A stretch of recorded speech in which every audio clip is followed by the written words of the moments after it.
Selamat pagi anak-anak, bagaimana kabarnya hari ini? Semoga kalian semua selalu dalam keadaan sehat ya.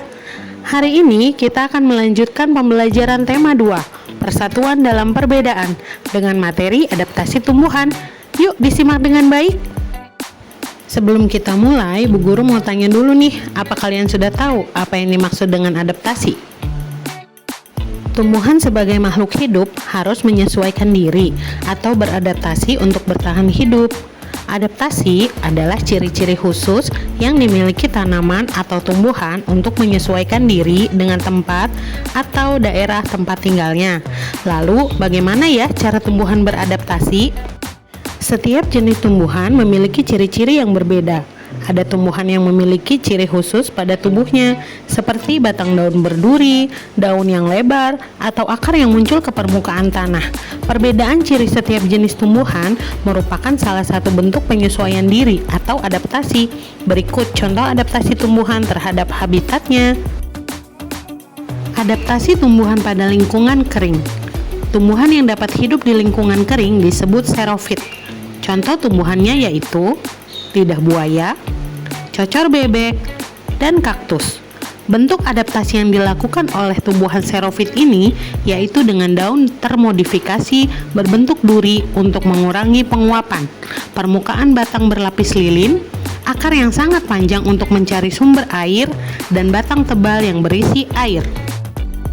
Adaptasi tumbuhan pada lingkungan air. Tumbuhan yang dapat hidup di lingkungan berair disebut hidrofit. Contoh tumbuhan hidrofit yaitu ada teratai dan eceng gondok. Teratai memiliki daun yang lebar untuk mempercepat penguapan. Daun yang lebar juga berfungsi agar dapat mengapung di permukaan air. Daunnya dilapisi lilin untuk mencegah daun membusuk karena selalu terkena air. Eceng gondok memiliki pangkal tangkai daun berongga yang berfungsi untuk membantu mengapung di permukaan air. Akarnya lebat untuk menjaga keseimbangan tumbuhan agar tidak terbalik. Adaptasi tumbuhan pada lingkungan berkadar garam tinggi. Tumbuhan yang dapat hidup di lingkungan dengan kadar garam tinggi disebut holofit. Contoh lingkungan dengan kadar garam tinggi yaitu laut, muara sungai, dan pantai. Contoh tumbuhan yang dapat tumbuh di tempat ini yaitu tumbuhan bakau. Beberapa jenis tumbuhan bakau memiliki akar napas yang tumbuh ke atas permukaan tanah untuk memperoleh oksigen.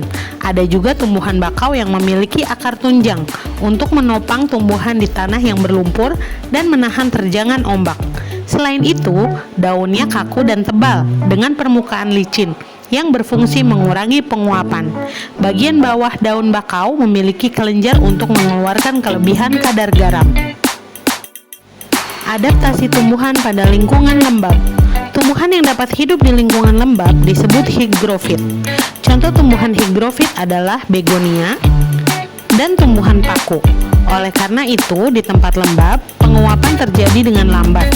Air dikeluarkan melalui struktur khusus pada daun yang disebut stomata air atau hidatoda.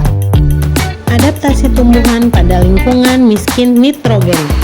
Tumbuhan yang hidup di lingkungan miskin nitrogen biasanya melakukan penyesuaian diri dengan merangkap serangga kemudian mencernanya sebagai sumber nitrogen. Contohnya adalah kantong semar dan Venus flytrap. Adaptasi tumbuhan untuk melindungi diri. Selain penyesuaian diri terhadap lingkungan, beberapa jenis tumbuhan memiliki ciri khusus sebagai perlindungan diri dari pemangsa. Tumbuhan tidak dapat bergerak atau berpindah jika ada pemangsa datang.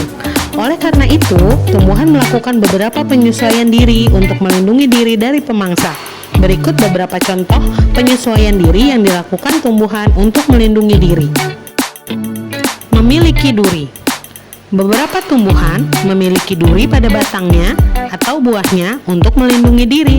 Contohnya yaitu tumbuhan mawar, bougainville, rotan, kaktus, salak, dan durian.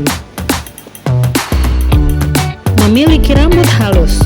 Beberapa tumbuhan seperti bambu, jagung, dan tebu memiliki rambut halus atau gelugut di permukaan batang maupun daunnya. Salah satu fungsi rambut halus tersebut adalah untuk menimbulkan rasa gatal bila disentuh oleh pemangsa. Tumbuhan getah. Tumbuhan seperti sawo, pepaya, karet, mangga, dan nangka dapat menghasilkan getah ketika tergores. Getah tersebut akan menempel pada tubuh hewan pemangsa sehingga hewan tersebut sulit untuk bergerak. Menghasilkan racun. Contoh tumbuhan yang menghasilkan racun adalah jarak dan kecubung. Buah jarak mengandung racun yang dapat mematikan bagi hewan yang memangsanya. Baik anak-anak, itulah materi tentang cara tumbuhan beradaptasi dan cara tumbuhan melindungi diri di lingkungannya atau di habitatnya. Semoga apa yang kalian pelajari hari ini dapat bermanfaat bagi kehidupan kalian sehari-hari. Terima kasih atas perhatiannya. Sampai bertemu di video pembelajaran berikutnya. Assalamualaikum warahmatullahi wabarakatuh.